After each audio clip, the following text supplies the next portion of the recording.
Hi friends, welcome to my channel.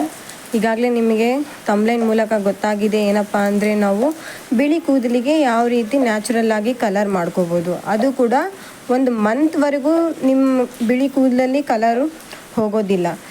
Natural ಆಗಿ ಏನೇ ಮಾಡಿಕೊಂಡ್ರೂ ಅದು ಲಾಂಗ್ ಲಾಸ್ಟಿಂಗ್ ಆಗಿರುತ್ತೆ. ಅದೇ ಈಗಾಗಲೇ ನನ್ನ ವಿಡಿಯೋದಲ್ಲಿ ನೋಡ್ತಿರ್ಬೋದು, ಎಲೆಯನ್ನು ನಾನು ವಾಶ್ ಮಾಡ್ತಾಯಿದ್ದೀನಿ.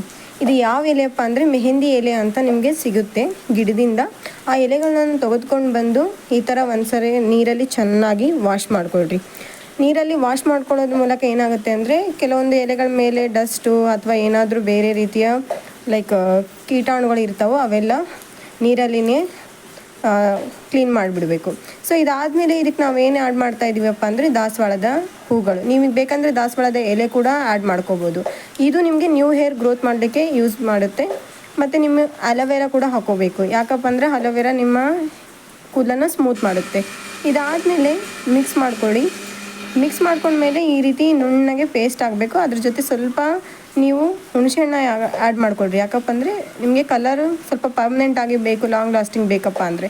ಸೊ ಈ ರೀತಿ ನೋಡಿ ಕಲರ್ ಬಂದುಬಿಡ್ತು. ಸೊ ಇದನ್ನು ನೀವು ತಲೆಗೆ ಹಚ್ಕೋಬೋದು monthly once. Thanks for watching my channel.